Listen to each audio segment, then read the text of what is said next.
Hola, ¿qué tal? Muy buenos días, tardes o noches. Mi nombre es Kev y estoy muy contento de que vengas nuevamente a un episodio más de Tokio a Jerusalén Semanal, el podcast donde platicamos de los animes y mangas que hemos visto y leído en los últimos 7 días. Y estamos justo en esa parte de la temporada que le tememos muchos de nosotros, donde se nos van nuestros animes favoritos. Algunos que esperábamos demasiado y que no sabemos si tendrán nueva temporada pronto, e igualmente los que no esperábamos nada y sin embargo nos sorprendieron.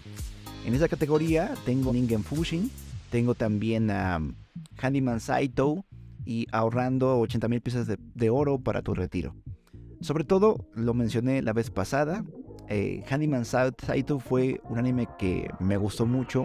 Tiene, por una parte, mini historias por cada capítulo que aparentemente solamente buscan hacerte reír, la risa fácil por allí. Estuve tentado a dropearlo en algunos momentos, pero que al poco tiempo, a los pocos capítulos, demostraron ser una historia coherente entre sí, muy emocionante, donde inclusive en un solo capítulo lograban que empatizáramos con los personajes.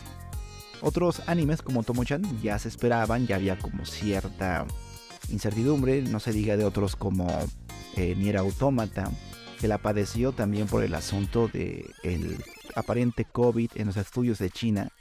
Y todas esas temporadas, todos esos animes se nos van y no sabemos si volverán. Hay otros que definitivamente sabemos que volverán. Sabemos que están allí para quedarse y que ya tienen una popularidad que les asegura, en este caso, una 7ª temporada. El día de hoy platicaremos precisamente de Boku no Hero Academia, uno de los consentidos en el canal, junto con Vinland Saga, pero definitivamente uno que marca esta nueva generación de fans del anime, junto con Demon Slayer, por ejemplo, que en unos años serán el referente de, claro, ese fue el primer anime que vi. Pero más allá de eso, de la primera experiencia que hemos tenido con la animación, serán fenómenos que también traerán enseñanzas profundas a las personas, a la nueva generación de fans del anime. Como en su momento lo fue Naruto, un chico huérfano que sufría cierto rechazo de su propia aldea y que él vuelca todo eso en rebeldía. De esa forma también, así como muchos fans en su momento se identificaron con Naruto y lo tomaron las premisas que abanderaba como propias, les ayudó de alguna forma a volcar sus propios sentimientos y angustias en esa obra.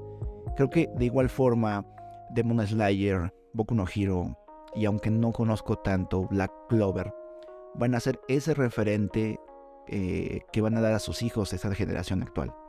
Claro, no son los más actuales, ahí están empujando otros como Chainsaw Man, Dan Dan Dan y más, pero creo que dentro de unos 5 años ellos serán los que traerán buenos recuerdos a esta generación.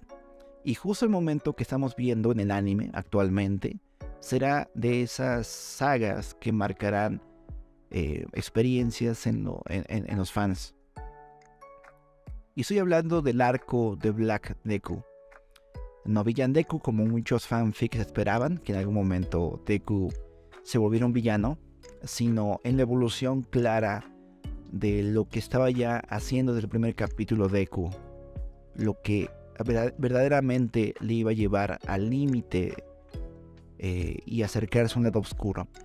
No uno de villanía, sino uno más bien de un heroísmo autosacrificial que le llevaría a la destrucción. He platicado mucho de eso, como es muy obvio que toma el manto de All Might también en el carácter de me sacrifico y destruyo mi propio cuerpo y mi salud con tal de ayudar a los otros, lo cual en el caso de All Might terminó haciendo que la sociedad de héroes confiase en toda la seguridad y la solidaridad en un solo hombre. De hecho, eso hablaremos en el episodio de hoy. Cómo los héroes terminan siendo chivos expiatorios sobre los cuales se vuelca la heroicidad, pero también la responsabilidad de cargar de una sociedad. Y para hacerlo vamos a hablar de un video del canal Adictos a la Filosofía, donde Enric habla de René Giralt, que ilustran perfectamente cómo es la dinámica en cuanto a los chivos expiatorios. Pero en lo que iniciamos, si no estás suscrito, te invito a que lo hagas, que des like, que compartas este video y que comentes. De hecho, recientemente cumplimos 1 año en el canal y eso te lo debemos a ti, que estás apoyando este trabajo, y esperamos con tu apoyo también hacer crecer este proyecto. Ahora sí, iniciamos. Ya Horikoshi nos da pistas de las cosas malas que había dentro de la sociedad de héroes. Por ejemplo, había una discriminación hacia ciertos quirks, colocando cierta línea divisoria entre aquellos que pertenecían a los héroes, que daban esperanza, eran vistosos, eran agradables, y aquellos que más bien parecían de villanos. Monoma, por ejemplo, era colocado en esta categoría, con su cualidad de replicar los dones, ¿no? Shinsho, que podía neutralizar a su enemigo a través de su voz. Si contestaban lo que él decía, se paralizaban y él podía vencerles, ¿no? Incluso el mismo Eraserhead, el profesor, un profesor muy querido que ahorita se quedó sin pie en el anime, también fue discriminado en este sentido. Su don de borrar otros dones era considerado uno más bien adecuado hacia los villanos. Vivía en cierto nivel de discriminación. Se les decía de esta forma: pareces más un villano, luces como un villano, tu don. Y esto solamente por la percepción. Había arbitrariamente personas que decían: esta persona es normal, esta persona es buena, y esta persona, su don, nos indica que más bien hay que tenerle miedo, hay que tenerle precaución. Y creo que de alguna forma también esta noción podría haber orillado a estos 3 personajes al camino de la villanía. De hecho, lo hizo en uno de los casos, con Toga, por ejemplo, que tiene un don de tomar la sangre para replicar la apariencia de aquella persona que absorbe tal sangre. Claro, sus propios padres y después la sociedad la orillaron a un camino hacia la villanía. Tenía cierta tendencia hacia la sangre, y esto lo veían en tal grado de negatividad que de alguna forma se fueron empujando poco a poco a ese lugar, ¿no? La apariencia de Shigaraki y su don también fue aprovechada por All for One, y lo triste es que estos chicos no terminan encontrando una persona que les guíe y se van al lado negativo, ¿no? Hablando de Twice, hablando de Toga, hablando de Shigaraki, de Spinner, etc. Y hablando de Spinner, si bien ya es difícil vivir en una sociedad donde te denigran con base a tu don, bueno, también lo hacen con tu apariencia. Spinner, Shoji, Tokoyami, en alguna forma eran diferentes físicamente. En el caso de Shoji, esto fue muy muy marcado, y también de Spinner. Les explica, esto pasa en el manga, les explica a sus compañeros, a la ranita, a Tokoyami, que ellos, como vivían en una ciudad, no se enteran de la vida de un portador de un queer mutante en los pueblos, en las zonas rurales, donde allí sí que hay discriminación. Shoji es de las pocas personas que logran vencer los prejuicios, o más bien logran vencer esta presión hacia ser negativos, ser oscuros, y opta por el camino heroico. Es muy muy duro de ver el pasado de Shoji. Él, al intentar salvar la vida de una niña y lograrlo, termina siendo culpado de que ella cayera al río en primer lugar. Le estigmatizan, y definitivamente esa pudo haber sido su historia de villano, y termina siendo su historia de héroe. Piensa él: creo que aún así, con todo, valió la pena salvarle la vida. No todos logran llegar a ese entendimiento. Muchos vuelcan su ira, su enojo sobre la sociedad, pero bueno, el paso previo es lo interesante para efectos de este podcast. Primero es la sociedad quien vuelca su enojo, su ira sobre estos individuos que son distintos. Ojo, que también hay un volcado no solamente a las personas que se consideran como negativas, sino también a las personas que se consideran positivas en la sociedad, a los héroes.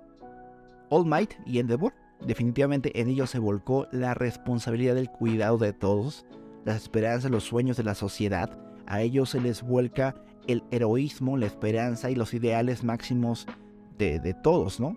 Por eso es tan duro el asunto de Endeavor, por eso es tan dura incluso la caída de All Might, porque ellos representaban la esperanza de todo el pueblo.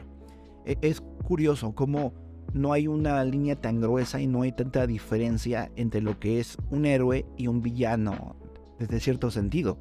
Sobre ambos se vuelca la esperanza o el enojo de toda la sociedad creyendo que ellos son los responsables de salvaguardar o de las desgracias que viven.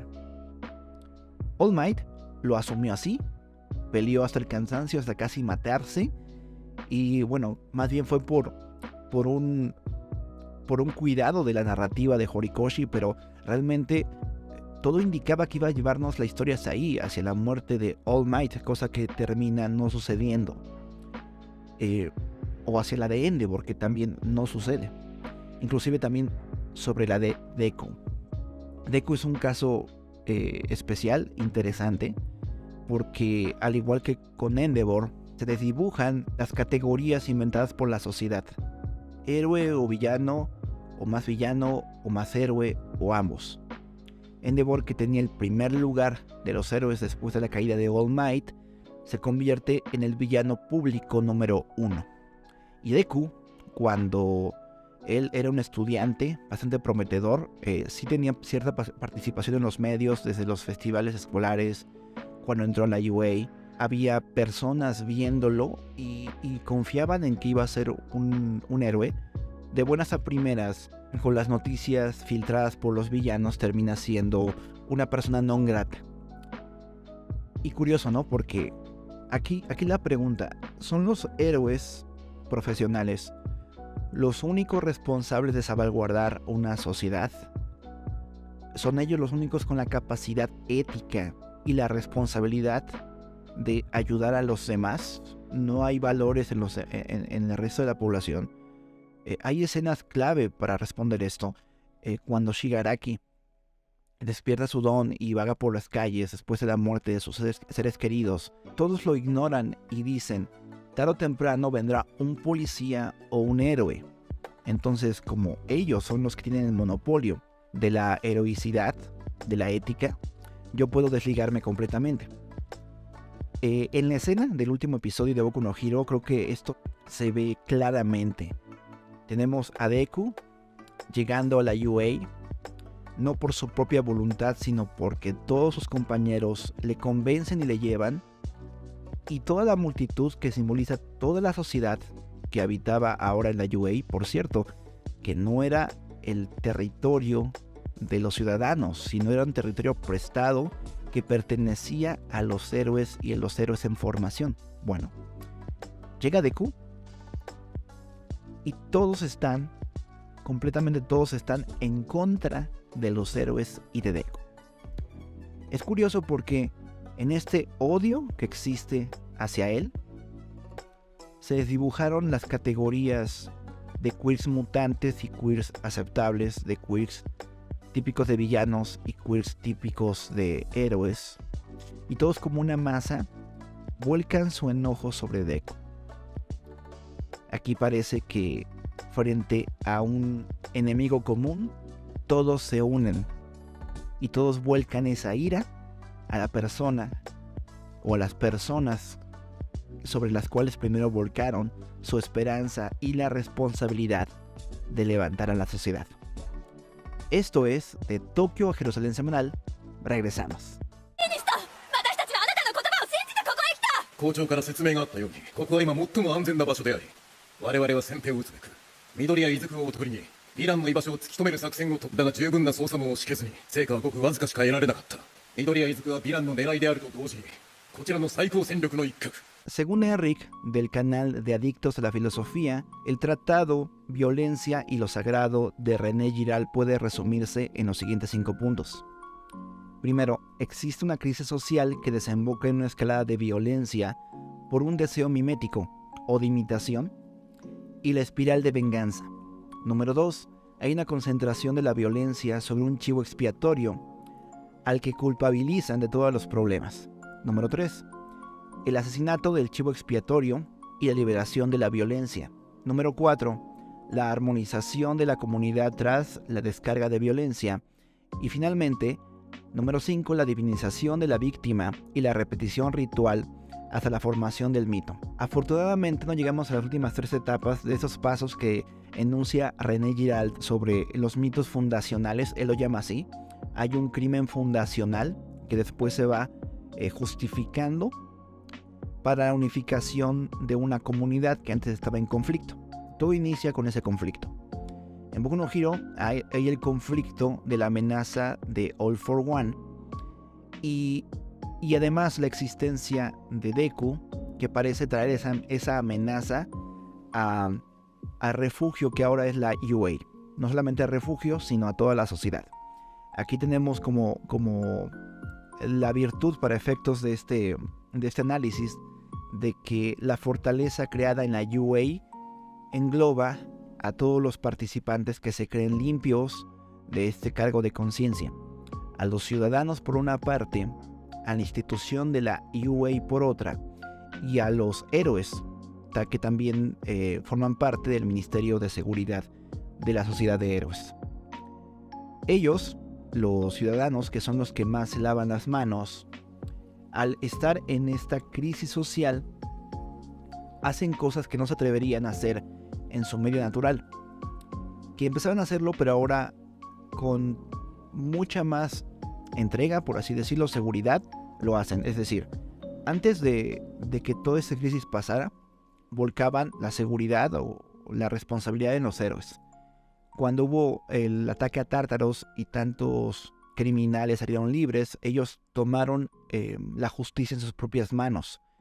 Empezó uno tomando los artilugios para defenderse, después otro y otro.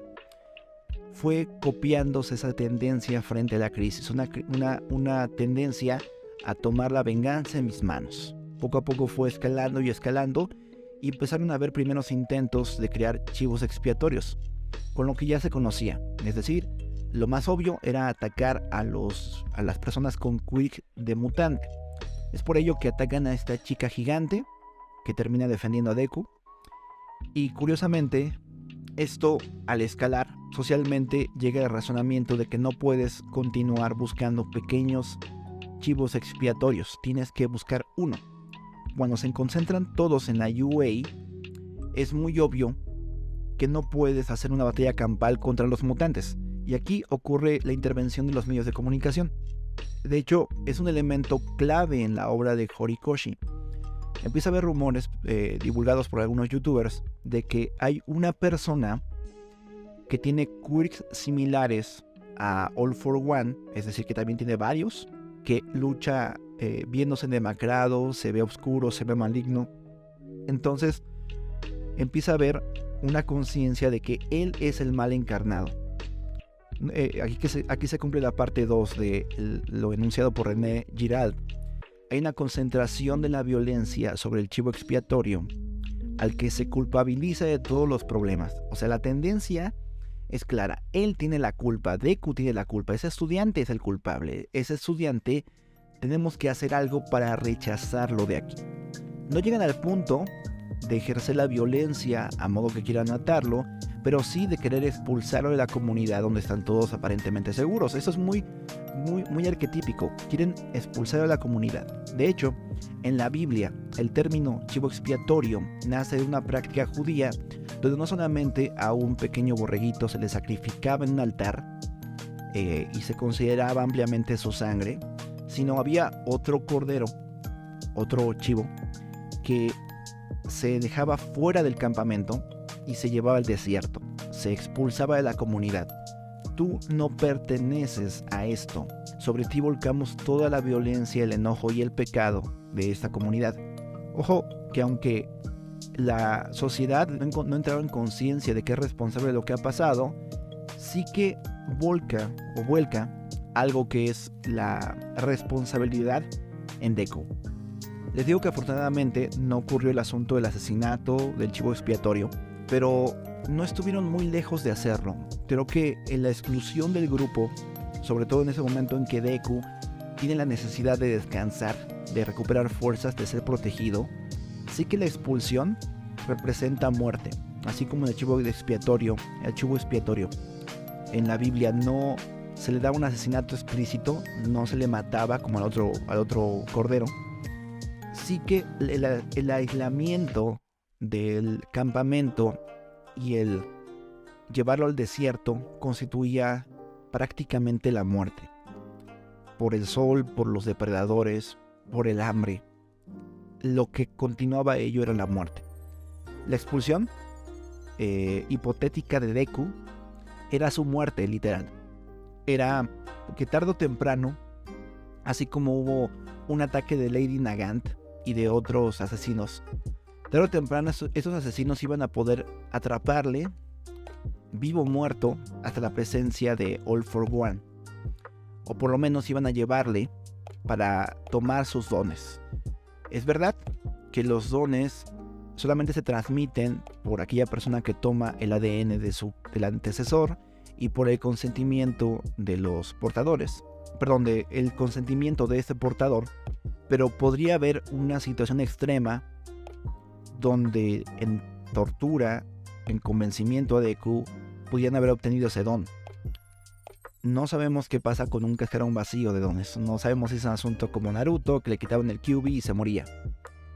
Pero, ¿de qué sirve un cascarón vacío en esa circunstancia? Definitivamente, como hemos visto el carácter de All for One, él seguramente lo hubiese matado.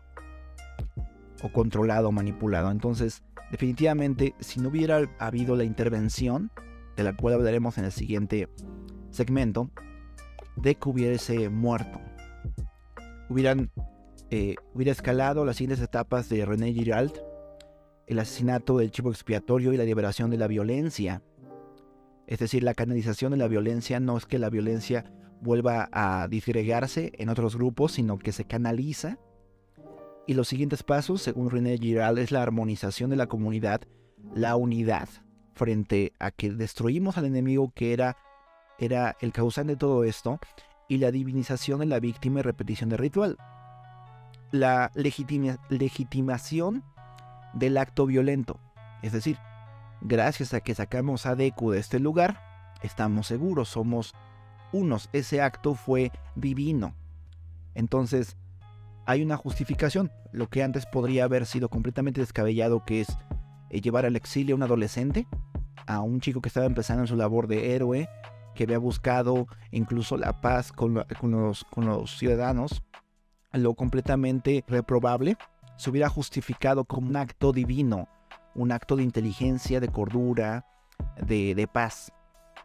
Y la repetición ritual de este hecho, ¿no? Como una estatua justo en el lugar donde lo hicieron, un evento conmemorativo, etc.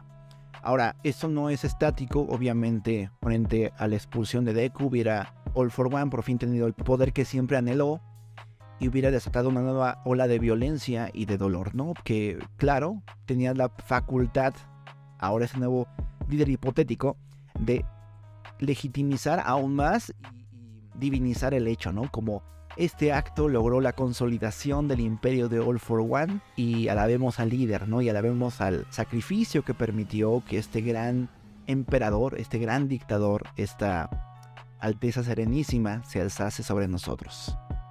Hay otros escenarios aún peores de una negociación hipotética con All for One de te entregamos a esta víctima, por favor no nos hagas daño, y una justificación de la maldad de All for One, del verdaderamente malo, con este acto. Son casos hipotéticos que tristemente han pasado en la historia de la humanidad y de alguna forma también pueden estar pasando ahora, con tantas calamidades y dolores, y la búsqueda del humano por encontrar ese rostro, ese nombre, esa raza que seguramente causó toda esa situación de maldad. No es para nosotros ajena la situación en que vivimos de COVID-19, de guerras entre países, entre potencias, las guerras económicas, las guerras culturales, no son ajenas a nosotros. Y hay una tendencia muy singular a buscar quién causó todo esto. Porque si le sacrificamos, si le atacamos, si le bulleamos, probablemente aquel mal oculto que nos rodea va a desaparecer. Seguramente va a desaparecer.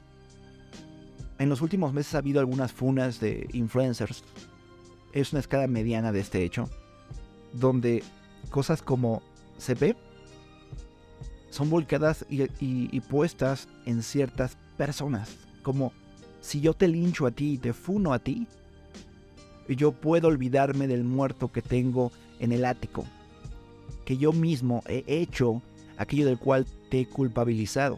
Pero es preferible ponérselo a otra persona y evadir que he sido parte del problema, e inclusive volcarla sobre un inocente como lo es Deku. Esto es de Tokyo Jerusalén Semanal. Regresamos. That's so true. Shut him up right now. I feel that emotion. Fuck! Oh! Damn, that's so nice. Oh, his heart, man, his heart. Respect. Oh! Dang. Oh my God! That's why you want to I'm breaking. I'm kidding, he's not. Oh my God! You better not talk to this guy. That was Let this be his hero academia. Did she do it? Did she convince him? Finally starting to turn around. Oh, Is this the kid? I know, like, damn, man. Oh wait, is that oh my God, his name. Oh God, I forgot his name. That was the K. The boy. Yep, him. This became the greatest hero. Greatest hero.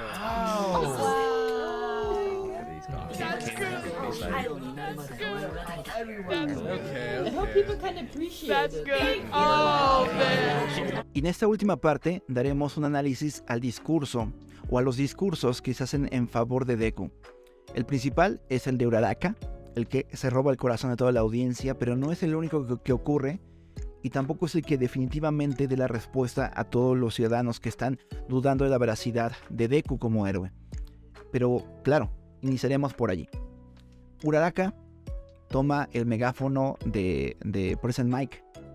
Usando su poder sale a lo más alto del edificio principal de la UA, esta H enorme, e inicia de esta forma. Él se fue por su propia voluntad y más bien fuimos nosotros, el grupo de la 1A, quienes le trajimos porque él se negaba a venir. Su don es especial y está hecho para derrotar a Lafo. O sea, primero que nada, no crean que él quiere venir a descansar. Él viene casi en contra de su voluntad. Nosotros le trajimos aquí porque nada más vean cómo está. Está en esas condiciones porque, ojo aquí, él es el primero en saber la crisis en que estamos y el más interesado en resolverla. Esa es la apariencia, y me gusta mucho esa parte. Esta es la apariencia de alguien que verdaderamente está comprometido con el asunto de derrotar a All for One. No me parece esto como un reproche a los ciudadanos. Creo que a algunos lo habrán sentido así. Puede ser que no. Pero es una realidad. O sea, quien realmente está comprometido con la situación no luce como tú. No luce como tú, que estás vistiendo hasta una playerita de All Might, que está tranquilo, resguardado en un sitio seguro. Quien realmente está comprometido con la situación es este personaje. Solamente véanlo. Solamente fíjense en cómo está enlodado, cansado, hambriento, se ve más delgado y todo esto. Hay unos pequeños flashbacks entre este discurso y uno muy importante es el de la pequeña Uraraka. Conocemos que su motivación principal para ser una heroína es ayudar económicamente a su familia, pero no es la única y no es la primera. Cuando era muy niña, ella vio un acto heroico y lo que más le llamó la atención no fue el acto heroico por sí mismo, sino la sonrisa de toda la gente. La sonrisa que le impedía ver inclusive el acto heroico. Su padre le dice, oye, allá está el héroe, allá está la proeza, pero estaba embobada viendo a la gente disfrutar. Sale el héroe y empolvado, se le ve físicamente mal, pero es apoyado por la audiencia. Retengamos esta idea porque es importante en el desarrollo de Uraraka.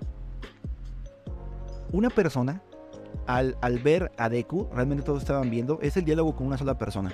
No sé si en el manga sea así o eran varias participando, no lo recuerdo. Ven a Deku, le ven enlodado, demacrado, y entonces le contesta Uraraka. ¿Quieres que estemos como él, que estemos todos enlodados? Y ojo aquí, que aquí Uraraka con toda la intención le dice, solamente los héroes son los que están enlodando. Solamente denos tiempo para quitarnos el lodo. Solamente somos nosotros los que estamos sufriendo directamente las consecuencias de esto. Es verdad, no estás en tu casa, es verdad, hay casas destruidas, hay muchas situaciones psicológicas que estás sufriendo, pero así luce una gente que sí se está enlodando, que sí está metiendo sus manos al fuego, por ti inclusive. Solamente, pero espérate, no te estoy reprochando, no quiero que lo hagas, solamente te pido que nos permitas quitarnos el lodo, a Deku principalmente. Lo que sigue es bastante devastador de parte de Uraraka, o sea, es un acto de vulnerabilidad tremendo. No solamente en nombre de Deku y de ella misma o de los estudiantes de la 1A, sino de todos los héroes, dice ella. No puedo decir tranquilícense. No puedo hacer lo mismo de All Might, de con una sonrisa tranquilizarlos. ¿Por qué? Porque también estamos nerviosos, también no sabemos qué hacer. Eso es evidente porque en este periodo muchos héroes han renunciado a su título de héroes. Alguno que se le veía bastante sólido decía, creo que al final de cuentas solamente soy un ser humano, solamente soy un ciudadano. Un ancianito también se va, simbólicamente hace un harakiri a renunciar a su heroicidad. Pero es verdad, ellos son humanos también son personas, dice Uraraka.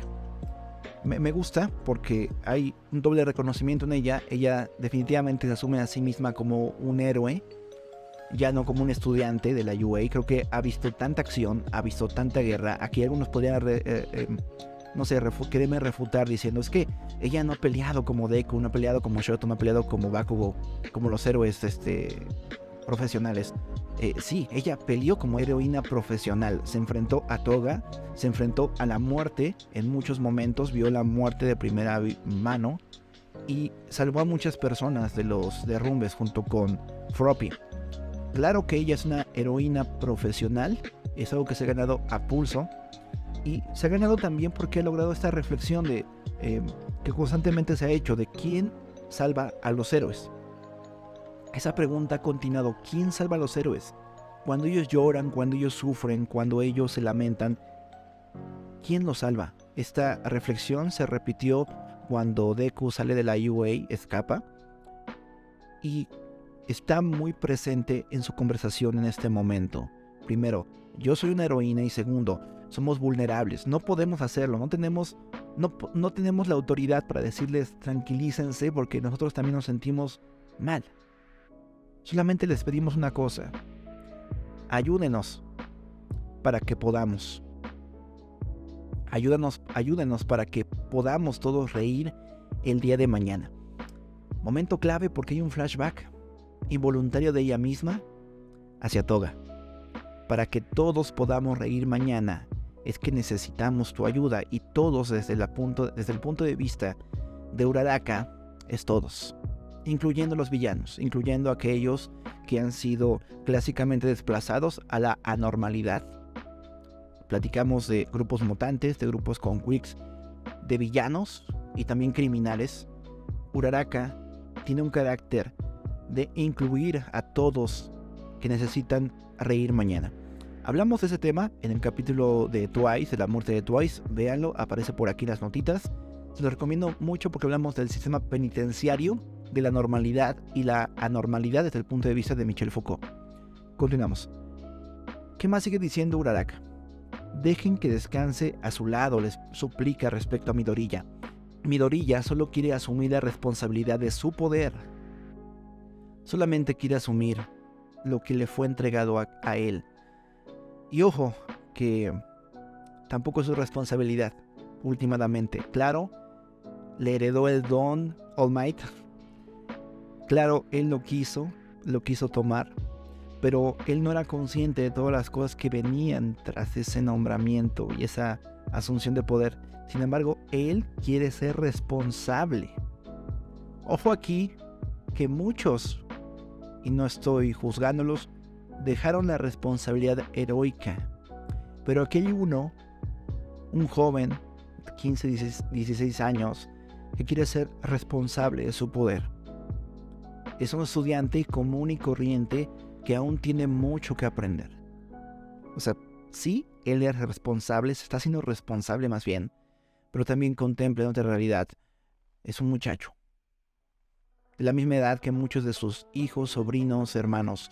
Un muchacho de 15 o 16 años, véanlo demacrado, sucio, cansado, con grandes poderes, pero no por eso distinto. Hay una frase icónica de ese discurso. Su poder es especial, pero él no es una persona especial. Él podría, si quiere, rechazar este poder, él podría rechazar esa responsabilidad. La tiene, pero sean honestos y vean al adolescente que tienen enfrente como un humano. Final del discurso. Por favor, dejen. Y bueno, estoy leyéndolo mal. Aquí lo leí a gritos. Es la parte más dramática del discurso. Realmente la voz que tiene Uraraka es increíble. El trabajo de el seiyuu o la seiyuu es fenomenal. Ella grita, por favor, dejen que esta siga siendo su academia de héroes. Lo dijo, por fin lo dijo, ¿no? Esta que siga siendo su academia de héroes. Él aún tiene mucho que aprender. Aún es un muchacho. Y flashback al primer encuentro de Deku con Uraraka. Y fue en el mismo lugar. Qué bonito el paralelismo. En la entrada a la UA frente al edificio de la Gran H que simboliza el heroísmo. También allí se encontraron por vez primera Uraraka y Deku. No es momento romántico, aunque podría ser en algún momento. Y en su nerviosismo, Deku estaba a punto de caerse, de tropezarse. Y Uraraka, usando sus poderes, lo levanta. Lo levanta de forma muy muy linda.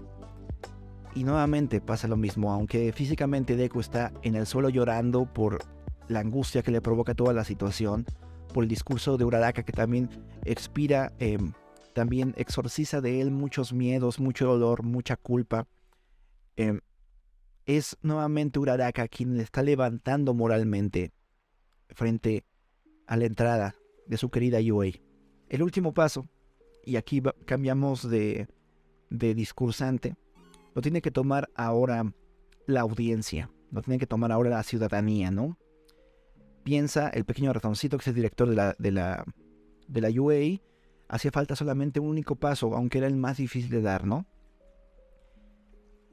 Deku en su pensamiento, o la narración de Deku dice, esta es la historia de cómo me convierto en el mejor héroe.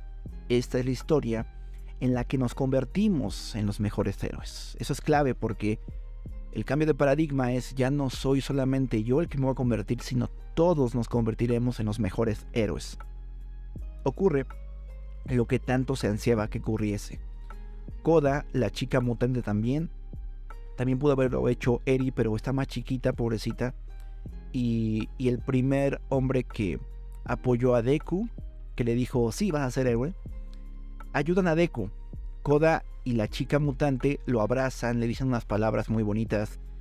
Y queda el relevo de discurso a este hombre que le apoyó por vez primera. Creo que aparece en el primer episodio también. Sí, en el primero, porque estaba viendo en Crunchyroll la lista de episodios y generalmente aparece desde el primero hasta el último, primera temporada 1, y aparecía allí en la miniatura. También aparece en la primera escena del ending de la actual temporada, y es clave ese hombre. Dice varias cosas, dice, nos acostumbramos a ser espectadores, y la escena de All Might como en un escenario, ¿no? Ahora desmontaron el escenario.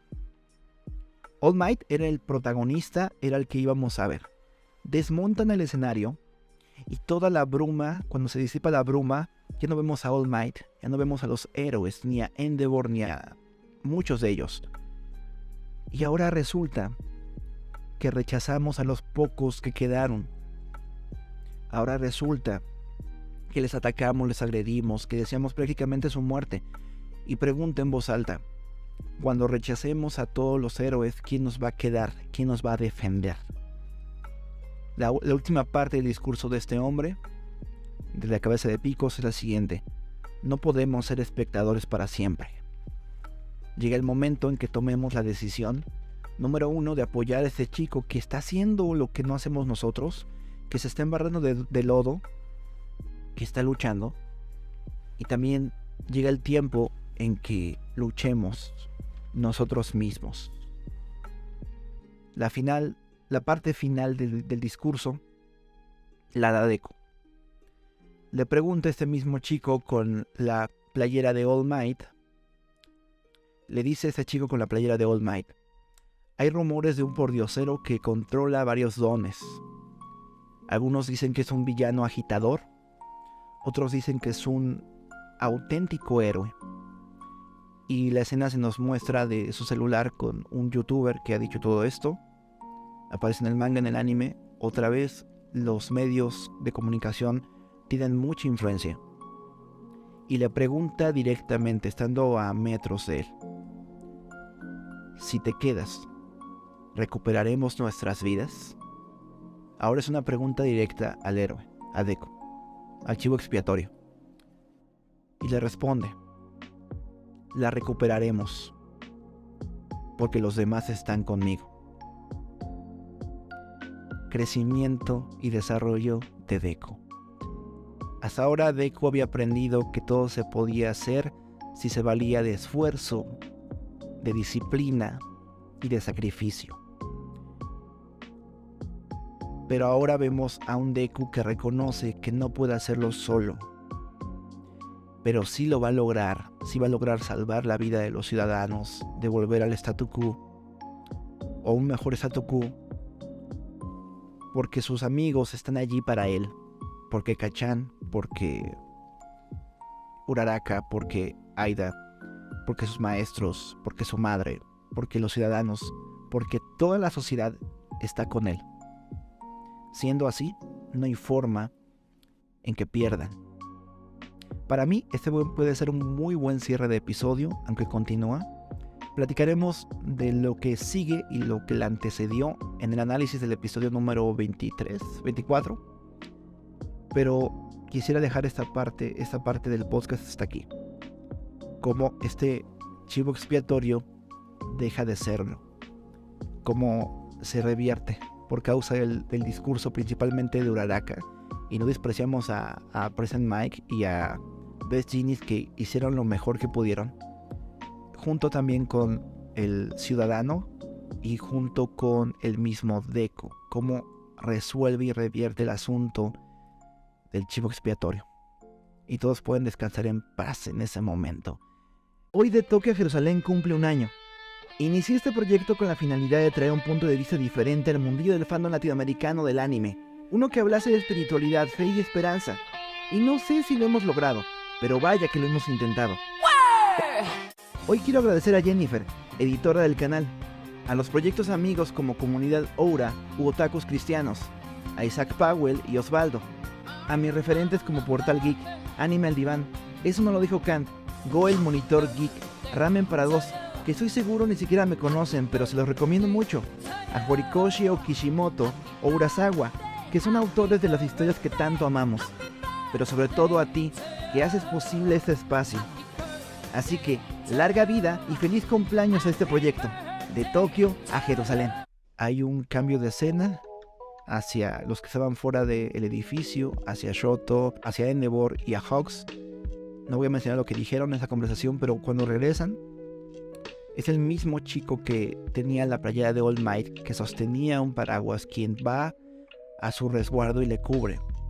Y todos los ciudadanos y los héroes, en una muy hermosa escena que ve Hawks, se unen y parece más bien una sola masa, un solo grupo, ya no es ellos y nosotros. Tengo mucha esperanza en que en algún momento de la serie también los que eran villanos, también los rechazados, también los culpables de hecho, se integren a esta multitud que ahora se abraza y que lucha mutuamente.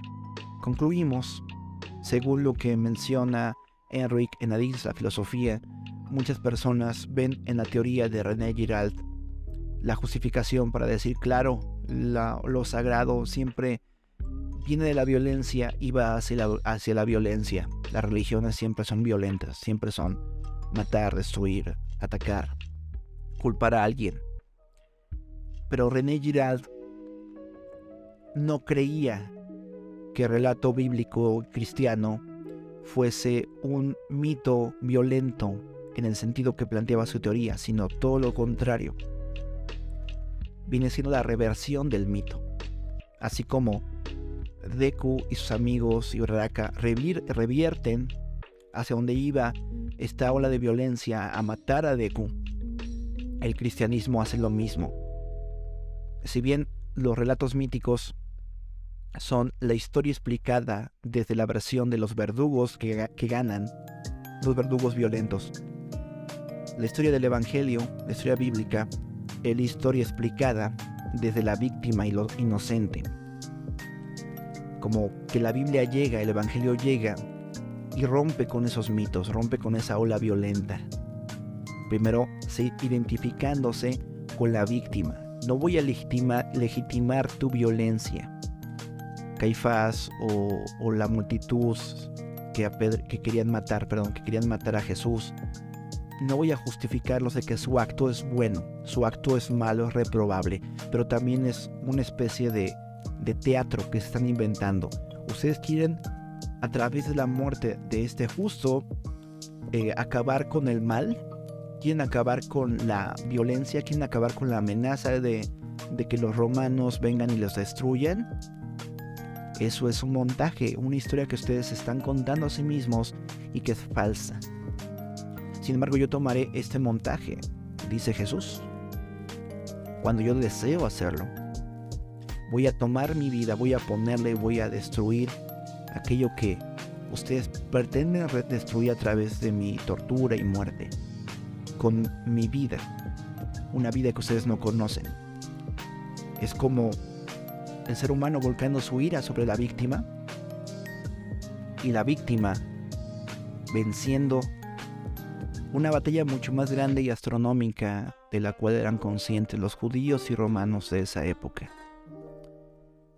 Esta víctima que sí carga el pecado de todos los hombres, las culpas, el dolor, las asume como propias, se mancha y las destruye con su propio sacrificio, asumiéndolas como propias, asumiéndose como ellas, más bien dicho. No es tanto como que Jesús asume el pecado, sino como que Jesús se convierte en esa mancha, en ese pecado.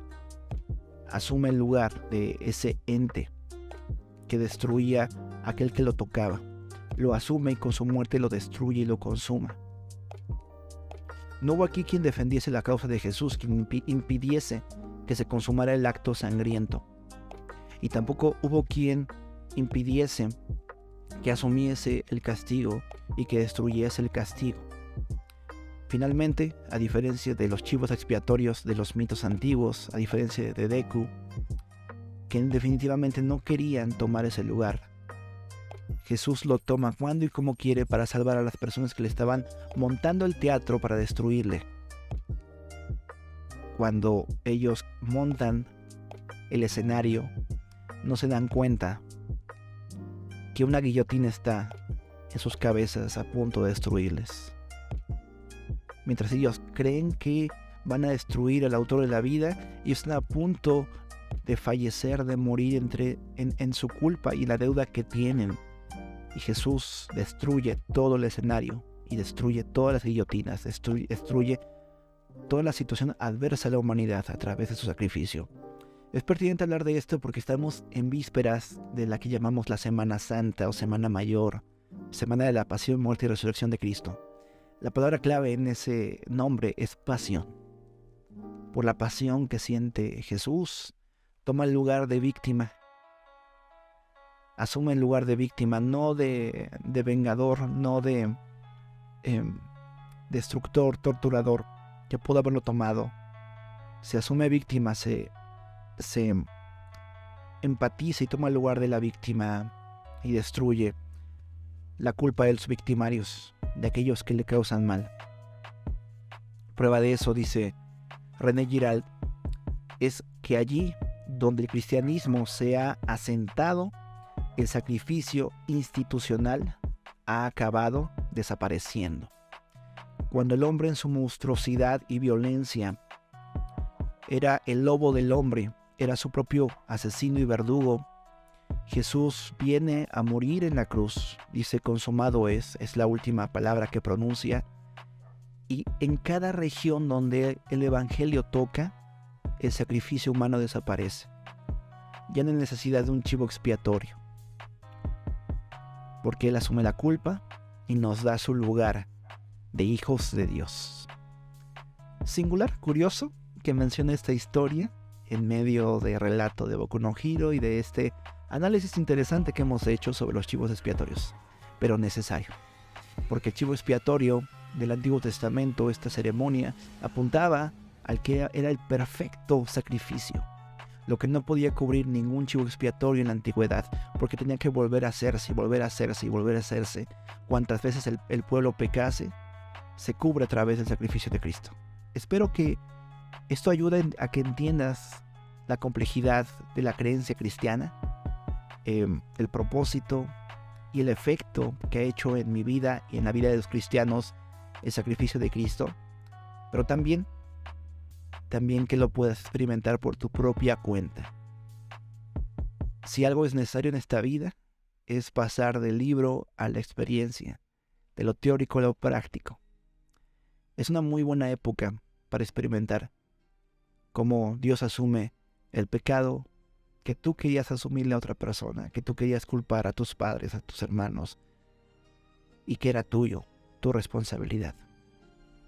Él lo asume, te limpia y te dice, ven a mí. Y me gustaría orar por ti, en conmemoración por esta fecha, pero también en conmemoración por lo que Dios ha hecho en mi vida, como Dios lo hizo, cambió mi vida, me dio nueva vida. Es algo que yo sé que pasó, que ha pasado, y en serio quiero que también te pase a ti. Quisiera orar por ti, así que si estás allí en el tráfico, espérate un momento, pausale esto y busca un lugar donde estacionarte.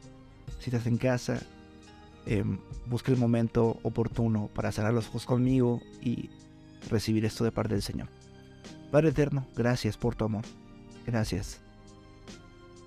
Gracias, Señor, porque cuando yo busco culpables, cuando yo quiero embarrarle a otra persona mis tonterías, mis desgracias, y esas personas tienen todo el derecho de culpabilizarme a mí por otras, cuando tú ves las cosas transparentes y tienes todo el derecho de pagarme conforme a lo que yo mismo he hecho, tú asumes la culpa por mí, para que yo no perezca, porque no hay forma en que yo pueda resolver este problema, Señor, y salir librado después de pagar la culpa. No, consume mi carne, consume mi alma por siempre. Pero tú, Señor, tienes el poder, y lo hiciste para mí, de hacerme libre. Y ya no tengo, Señor, excusa para culpabilizar a otros. No puedo. No lo hiciste conmigo. No puedo hacerlo con otros. Señor, si la persona que me ve y escucha ha culpado a otros de su situación, ha culpado al feminismo, ha culpado al capitalismo, ha culpado a sus padres, a sus maestros, de la situación íntima de su corazón, de sus problemas, de sus traumas, Señor, te pido, Señor, que tú acudas a él y le reveles que necesita de un salvador, de un chivo expiatorio, de un cordero perfecto que cargue esa culpa y que la destruya. Señor, es una época en la que conmemoramos este hecho grandioso, pero Señor, pon esta fecha en el calendario como lo más importante de la persona que me escuche, porque puede ser el momento en que aceptó el sacrificio expiatorio que viene de ti. Gracias. Gracias, papá, porque a todo aquel que pida, Señor, recibe tu gracia. Gracias, Señor, porque has hablado el corazón de la persona que me ve y escucha, y no vas a dejar que esta oración, Señor, sea en vano. En el nombre de mi Señor Jesús. Amén y amén. Ha sido un episodio bastante larguillo. Realmente es mi anime favorito en este momento y mi tema favorito de la vida. Entonces no podía ser tan corto. Gracias por haber escuchado y visto este podcast. Recomiéndalo con aquellas personas que tú creas que les puede ser de utilidad. También coméntame qué te ha parecido el tema, si te ha gustado, si te ha llevado a reflexión, si has tomado una decisión o si no te gustó para nada también. Cuéntamelo, acepto hate de todo tipo. Y bueno, si no estás suscrito, nuevamente suscríbete, dale like y ayúdame a llegar a más personas. En serio, sería de mucha utilidad para este proyecto de Tokio a Jerusalén. Me despido de ti, gracias por tu tiempo, en serio, y solamente quiero recordarte, donde hay tinieblas, la luz brilla más. Cuídate mucho y hasta luego. Chao.